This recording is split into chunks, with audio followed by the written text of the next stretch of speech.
I am Ferdinand Marcos, and I am the President of the Republic of the Philippines.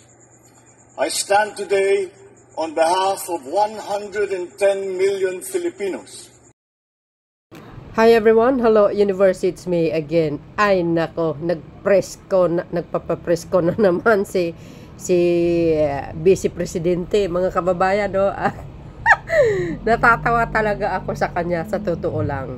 Sorry to say, pero ano ba talaga si Vice Presidente? Siya ba ay nasa katinoan or ano ba talaga? Kasi nakikita ko parang kung ano po yung style ng ama niya, siya rin ang style niya.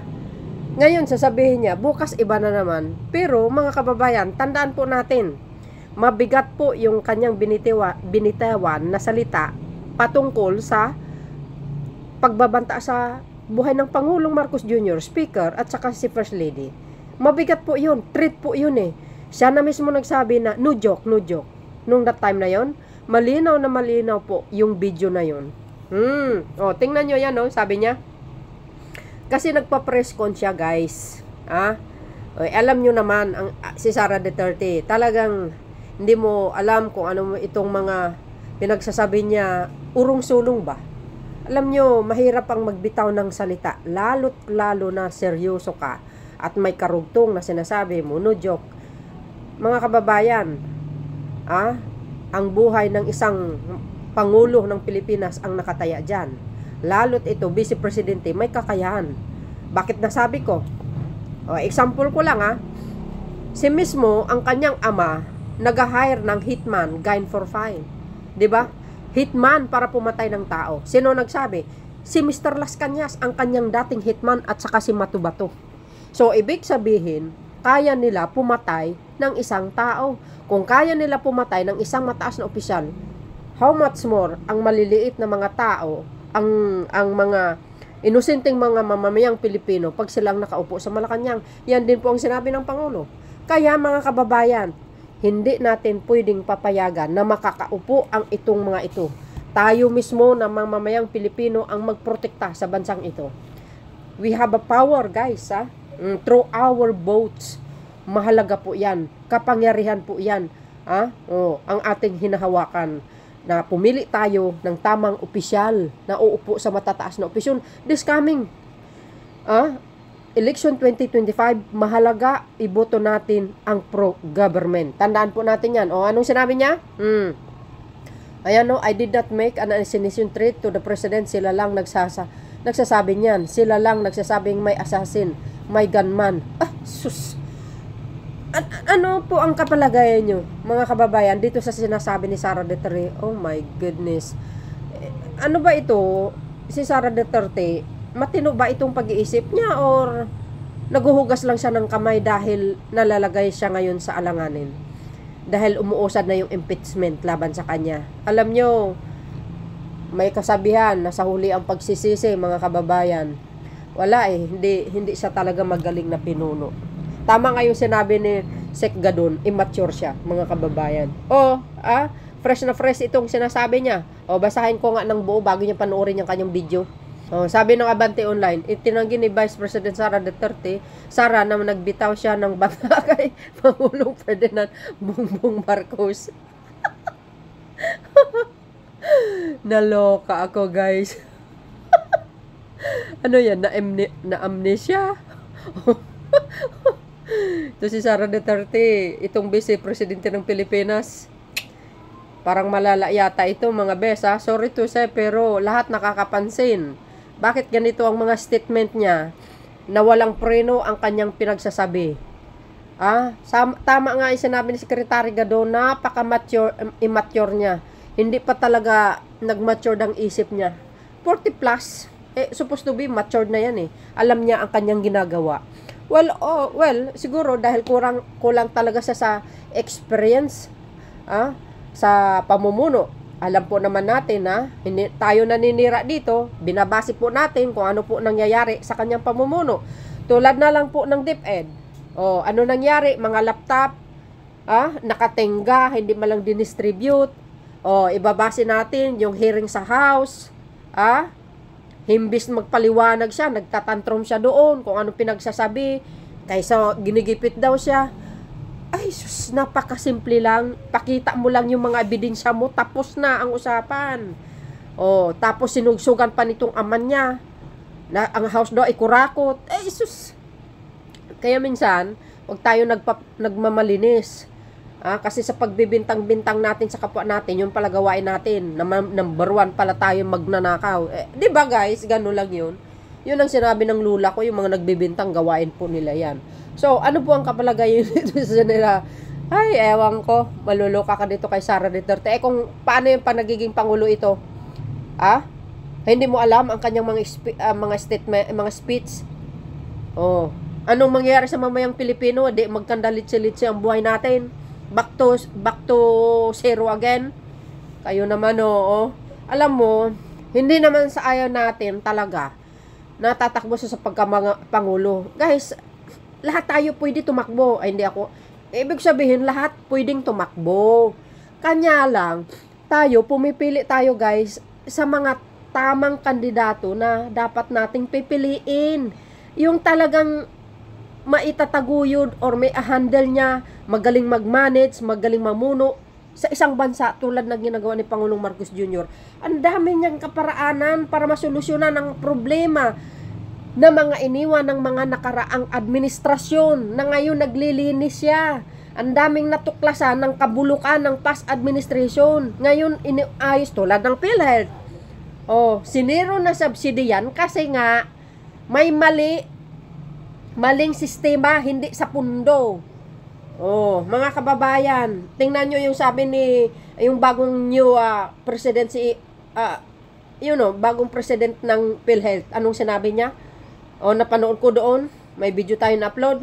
May utang pala ang PhilHealth talaga sa mga private hospital, hindi pa nabayaran until now. Ano nangyari? Ano ginawa ng mga past administration? Oh, ngayon, kung hindi si PBBM ang umupo sa Malacanang, hindi nabubunyag yung mga nangyayari ngayon sa bansa na ito. Ang daming mga anomalyang nangyayari in the past. My goodness. Oh, tulad niyang Ejike na yan. Kung hindi si PBBM ang umupo, hindi nabubunyag, ang daming namatay. Walang due process, basta na lang pinatay dahil dyan sa reward system. Oh, tapos mag-ambisyon pa kayo na si Sara Duterte mamumuno. Excuse me. Oh, excuse me. Ano kayo, hello? Yung pagbabanta niya sa Pangulo? No joke, sabi niya. Nag-hire siya ng hitman. Ugali na nila yan Magbayad ng hitman, gun for hire, 'di ba? Ano ba ginawa ni Digong? Ayan, 'di ba ginawa niya? Panoorin yung sinabi ni Mr. Las Cañas at sa Mato Bato. Ay, hindi naman pwede po 'yun. Babae ako. Ayoko ng babae unless kung kasing galing ni dating Senador Defensor Santiago, no problem. Kung si First Lady Lisa Marcos ang mamuno, no problem. Dahil alam ko, safe ang bansa. Nandyan sa likuran niya si PBBM. Walang problema sa akin. Pero kung kasing tulad ni Sara Duterte na bara-bara, pakawan, sabi ng Ilocano.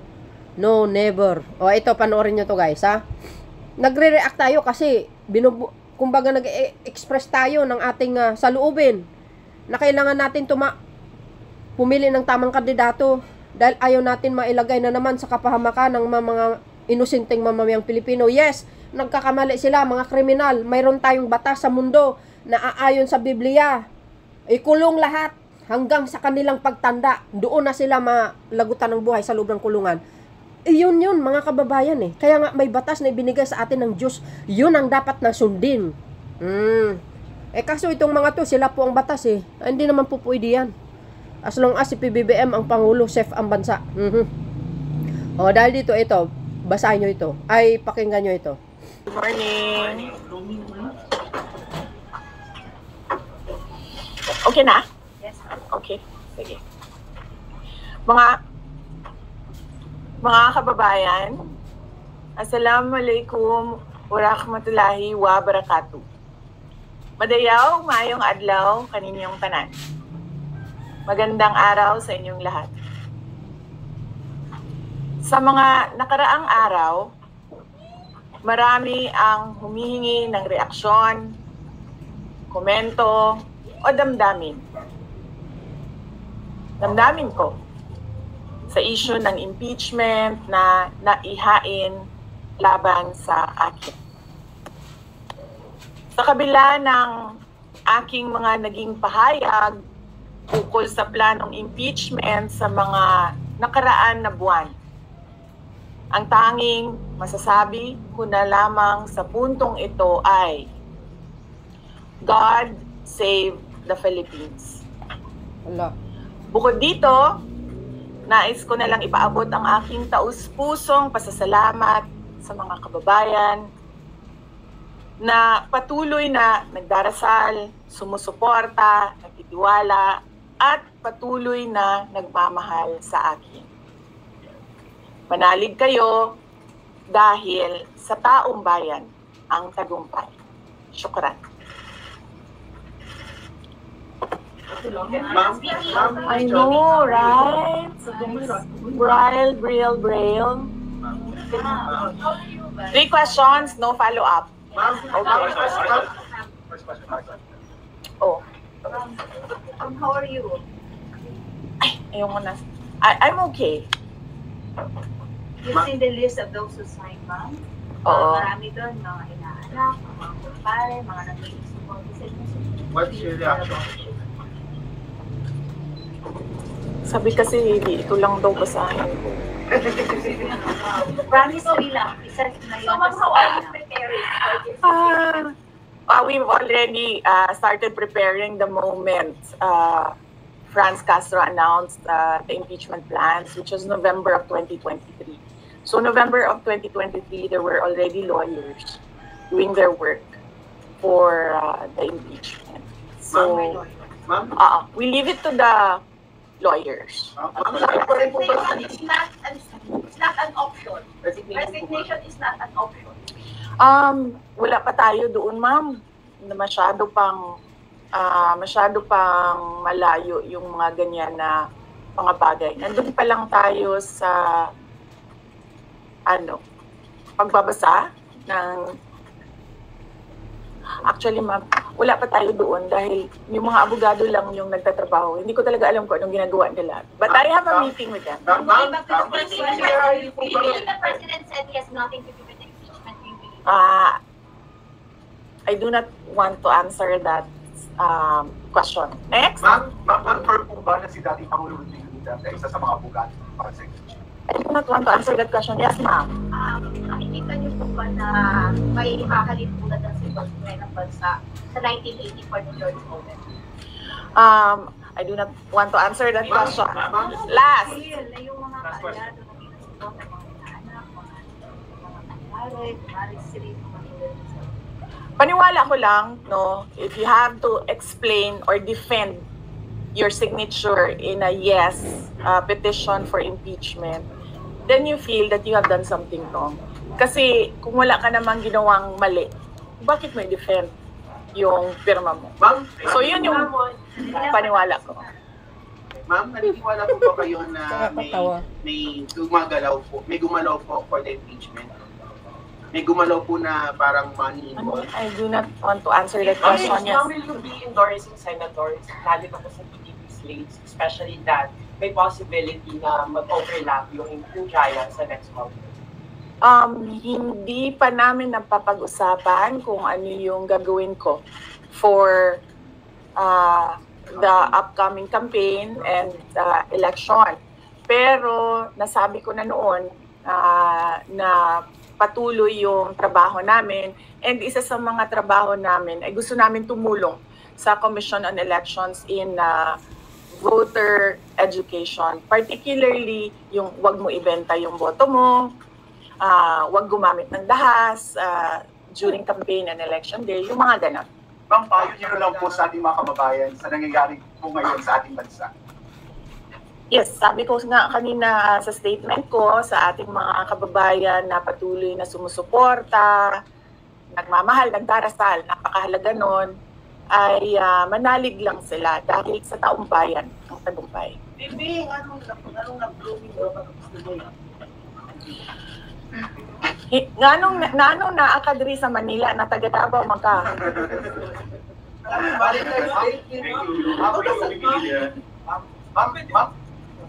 Yes sir. Ma'am, sabi niyo po late last year parang prepare na kayo para dito. Pwede i-brief mo kung right now po after transmitting sa Senate, saan na po yung preparation? May legal team na po ba and nasa ano po? Well, may meeting kami mamayang hapon dahil nag-meeting sila kahapon. Hindi ako sumali. So merong briefing, legal briefing mamaya ang mga lawyers. So I will know more this afternoon. Pakikita nyo na yan pagpasok nila ng kanilang entry of appearance. Ma'am, tuloy po ang trabaho kahit may pinaghahandaan po kayo po. Yes sir, opo. Kakatapos lang po ng planning conference ng Office of the Vice President. So we did it last Tuesday, Wednesday, and Thursday para po sa 2025 and 2026. So for 2025, may mga maapektuhan ba na programs ng OBE? Yes, nag-announce na kami no na wala kaming wala kaming burial and medical assistance dahil tinanggal yung line na yon sa budget. So hindi ka na pwede maglagay ng budget doon. How about the other programs, ma'am? Tutuloy siya. How confident are you that you want to be convicted in the impeachment court? Wala pa tayo. Masyadong pang malayo yan, ma'am. Wala pa tayo. Hindi pa natin inaano yan. Ina-assess. So, the part number 1 punishment. Nagtanong ka na ba? Yes. Kanina. Sige, ikaw. Ma'am, you said before na you're seriously considering to run for 2028. Now na may impeachment na, are you more decided to run in 2028? Okay. So, wala pa tayo dyan. Wala pa tayo dyan. But, nasabi ko naman di ba, paulit-ulit kung we are seriously considering that. But it's difficult to decide without numbers. So, kailangan malaman yung surveys and numbers. Sa next year pa yun. Pero ma'am, sa tingin niyo ba, ma'am? Sir, nagtanong ka na. So, What are you concerned na yung possible consequence that you can be disqualified from public office kung magkaroon na ng conviction? Yes, sir. Oo. Alam ko po yung penalties ng impeachment. And the moment na nag-resign ako sa Department of Education, before ako nag-resign sa Department of Education, pinag-isipan ko na lahat yan. Sa ngayon ba, masasabi ninyo na lalo pa kayong nainganyo na ituloy ang pagtakbo sa 2020 presidential election? Nasagot ko na ata yung kanina sa question ni Sir na nakaitim. Ma'am, number one in the articles of impeachment was your assassination threat to the president. Do you regret making that statement last night? I did not make an assassination threat to the president. Talaga lang? Sila lang nagsasabi niyan. Sila lang nagsasabi may assassination, sila nagsasabi may assassin, may gunman. Sagutin mo na lang yan sa korte. Confident kayo sa numbers ng House. And sabi nyo, hindi kayo confident. And nagkatotoo nga. Ngayon sa Senate, you said na parang meron kayong confidence sa mga senador. So ngayon, how do you feel about that? You still feel confident with the numbers in the Senate? Sandali, Mama. Kailan ko sinabi yung may confidence ako sa numbers sa Senate? Ano exact na sinabi ko? Sorry I cannot remember the exact words that I used. Parang nag-confident kayo with regards sa Senate, sa mga friends and allies. Unlikely ako magsasabi ng ganyan ba. But I need the... I will answer that next time. Pero how do you feel now sa Senate? Supposedly you-receive nila yung impeachment complaint the other day, pero nag-close sila kagad because of the last session. Well, that is their prerogative as a body, no? So, we have to respect the Senate kung ano yung desisyon nila. Dahil sila yung mga nandoon sa loob. So far, you feel assured about your allies in the Senate? We haven't talked. I have not talked to my friends in the Senate, wala. Last question. Ma'am, will you appear? Message po kayo kay Senator Ivy. Bakit? She's going to block daw the impeachment po, ma'am. Sabi daw po niya, she opposed to impeachment daw po. Bakit kaya? Maybe we should ask. Maybe we should ask her first. Bakit niya i-block yung impeachment? How do you feel po? Sabi ni DDM, hindi niya supportado yung impeachment. Pero number one na, unang-unang pumirma yung anak niya. He was consulted actually. He was consulted. Kasi sabi, ito lang daw basahin ko. Ang daming nagbabantay sa gilid. Nausap niyo na ba yung father niyo after the impeachment? Wala pa. But nagpadala ako ng message through sa kanyang assistant and sinabi ko na ano ba sinabi ko? Hindi ko maalala. I think I said everything will be all right. Yun ata ang sinabi ko. His reply was a song. Ano po ganda ba? MacArthur's Park. So, nagpadala siya ng video na kumakanta siya. Hindi ko pa nabasa, ma'am, yung complaint. But I understand lahat ng mga complaints na na-file sa House of Representatives, nabasa na ng mga lawyers.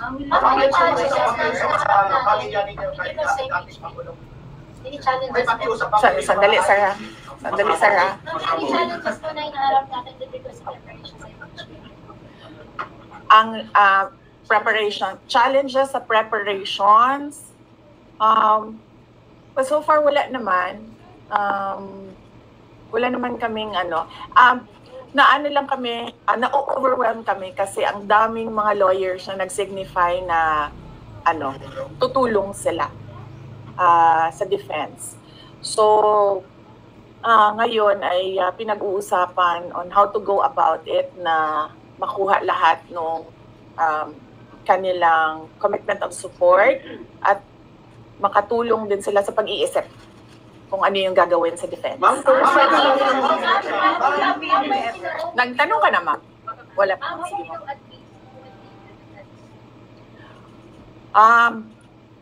Sabihan ko na lang sila na mag-announce na sila kung gusto na nila mag-announce. Pero yung father niyo kasama pa rin?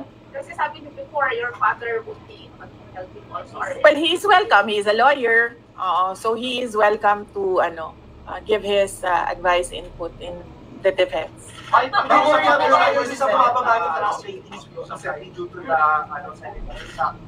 I will not answer that question. Yes, I'm sorry. Yes. Yes. So what happened was, nag-indefinite leave siya, and then she was admitted to the hospital doon sa Davao City na hospital siya, and then discharged siya ng mga doctors with ulitin ko. Si Yusek Zulaika Lopez, nag-indefinite leave siya after nung sa veterans hospital admission niya. Umuwi siyang Davao, and then hospitalized siya doon. And then sabi ng doctors niya, we will discharge you but you have to come back ngayon ata, February, for further tests. And then bumalik siya for 1 day dito. Noong January, bumalik siya for 1 day dito sa Office of the Vice President, and she said na mag-leave siya for 2 months. And then I said yes, take the time that you need for your health. And then after a week, bumalik siya. Noong January, after a week, bumalik siya dito, and then she said hindi ako mag-leave. So sabi ko, okay, welcome back. Ma'am, kamusta po sa INC? Meron ba pakikipag-usap kayo sa INC? Dahil sila po yung nag-rally against para wag tuloy. Hindi pa po kami nagkausap ng INC, sir. Pero nagpapasalamat po ako sa INC at sa buong sambayanan sa kanilang pananawagan ng kapayapaan. Ma'am, kamusta po ang staff ng numbers in Senate? Nagtanong ka na, sir. Dapat, sir. Hindi yung numbers in the Senate to be updated. Hindi ko masabi yan ngayon, sir. Wala pa kami dyan. Ma'am, nagtanong ka na, ma'am. Dapat mo consider former President Duterte to be your defense? He will, maybe if he wants to, he can be part of the defense team. But because of his age and because of rigorous preparations in an impeachment case, baka sabihin ko sa kanya na wag na lang siyang mag-lead dahil medyo may edad na si former President Rodrigo Duterte. He's already 80 years old. Ma'am, kamusta po ang staff ng OPP after they heard about the impeachment? Ma'am, ano po naramdaman po nila na when you were impeached by the House? Ano po naramdaman ng staff ng OPP? Are they sad? Are they worried po ba, ma'am? Hindi ko alam nila na pinagtatawanan lang nila ako dito sa gilid kasi hindi daw ako sumunod. Sabi, basahin lang daw talaga ito. Ma'am, you will appear sa impeachment court natin. Ha? Okay. Kung pwede namang hindi, and I understand, pwede naman, hindi na. Oo. Kasi baka ma-intimidate lang sila lahat sa presence ko doon. May mga plano po ba kayo para itulak ang pag-audit, lalo na po sa mga kongresista natin na ginagamit ang pera o pondo ng gobyerno para pagdakto pag-again? Hindi ko na muna sagutin yung tanong na yan ngayon, ma'am. Grabe naman muna ang tayo tanong na sa yun. God save. May ebidensya ba kayo? So ma'am, will you dissuade or encourage your supporters in case they would walk the street to rally? Sa panahon ngayon, ma'am, na sobrang mahal ng presyo ng mga bilihin, lalong-lalo na ng pagkain, sasabihin ko sa mga supporters sa taong bayan na unahin muna nila ang trabaho and negosyo nila kesa sa mag-rally sila sa mga daan. Di ba gawain nyo yan? Marami o lahat tayo breadwinners. Sana so, sinabi mo yan sa sarili mo. Mga bata or merong mga kapamilya na nagdedepende sa atin. At tayo naman ang social media capital ng buong mundo. Kung gusto talaga nilang magsalita at tumulong, doon na lang sila sa social media kung saan nakakatrabaho pa rin sila. Pero nagagawa nila kung ano yung nararamdaman nila na gusto nilang gawin. At yun ay magsalita at marinig sila ng taong bayan at ng mundo. Sabi ninyo, hindi nyo pa masabi if you have enough numbers in the Senate or anything like that. Are you not confident that you have enough allies to avoid a conviction in the Senate? Hindi ko pa naisip yan, sir. I've not counted numbers of votes in the Senate, so we are not there yet. We are still, the legal team is still in the preparation of the defense and what we will do moving forward. Do you feel betrayed? Maraming mga congressmen committed na po. 70%.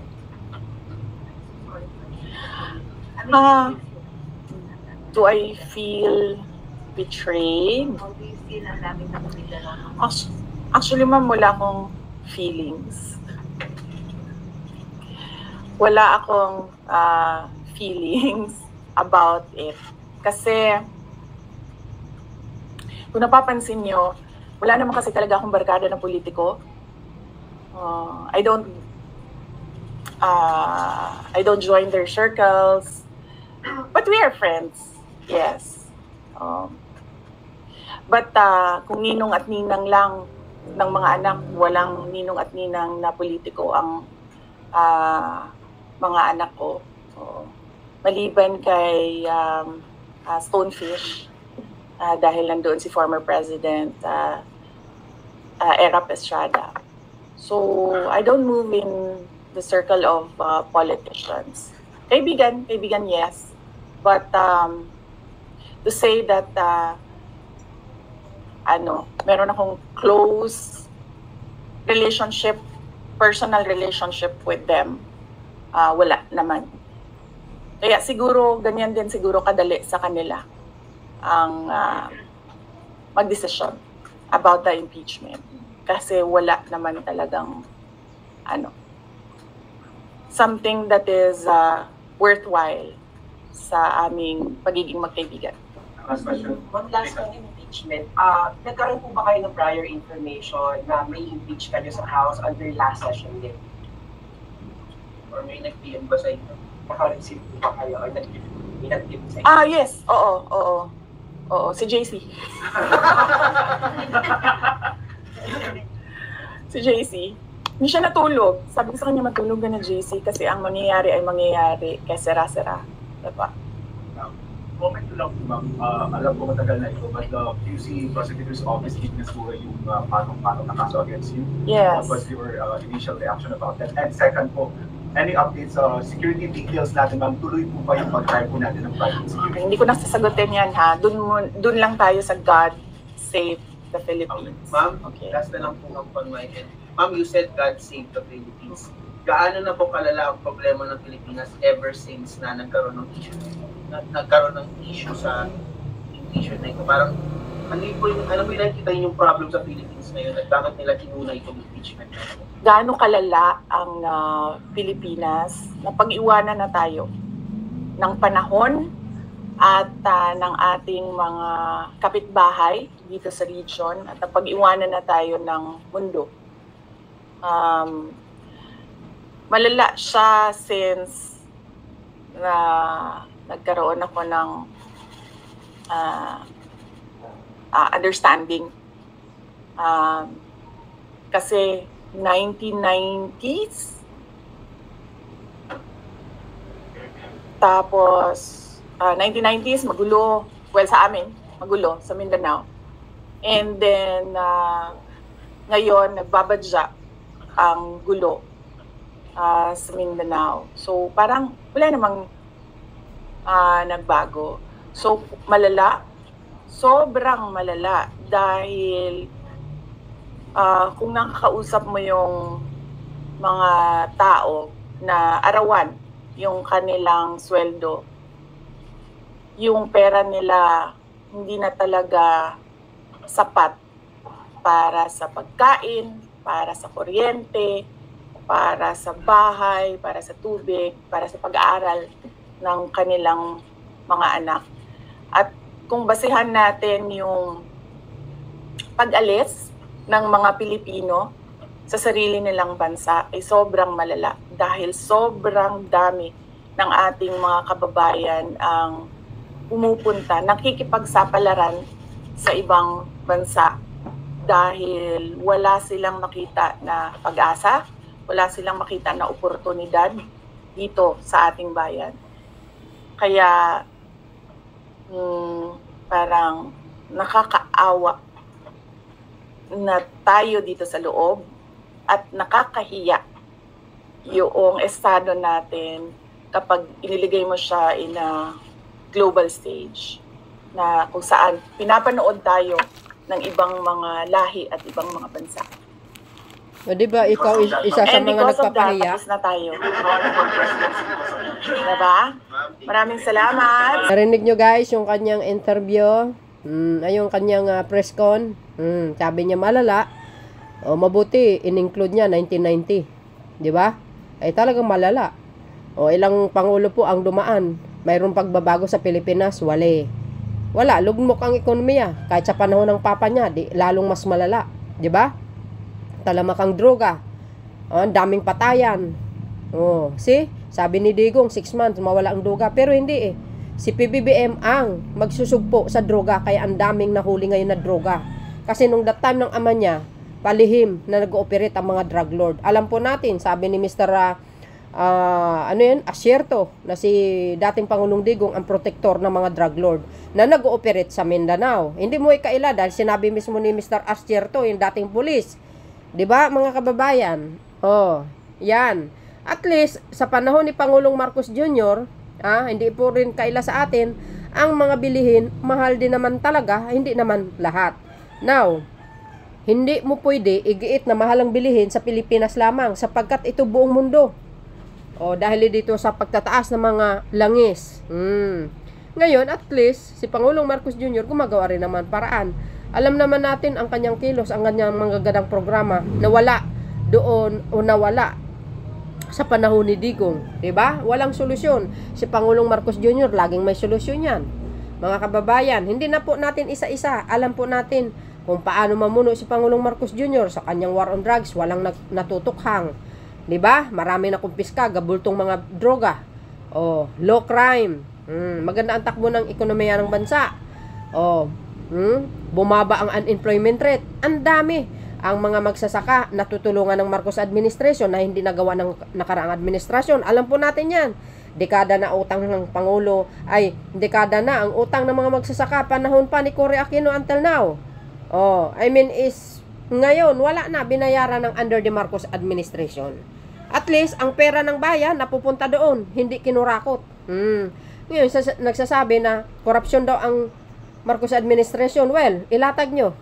Dalhin nyo sa korte kung mayroon man, 'di ba? Ay baka naman sa pamumuno ni Digong, ang DOH, si dating sekretary ng DOH si Duque, may kaso ngayon, graft and corruption, pati si Mr. Lau. Di ba, guys? Yan ang iisipin natin. Ang daming issue sa panahon ng kanyang ama. No? Kasi ang nakikita ni Sara Duterte, because ngayon, anti-Marcos talaga siya. Number 1 kritiko ng Marcos administration, si Sara Duterte. Kaya ganyan ang mga sinasabi niya. Walang magandang pananalita or magandang compliment sa Marcos administration because she is anti-Marcos. Di ba?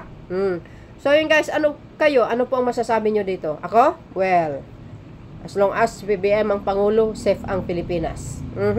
So see you again on my next upload video. Mga kababayan, nagre-react lang tayo, naaayon sa ating nakikita. Magandang umaga. See you again. Bye bye bye and baboos. Follow me guys. Don't forget to like, hit the button bell para lagi kayong update sa aking mga upload videos. God bless Philippines.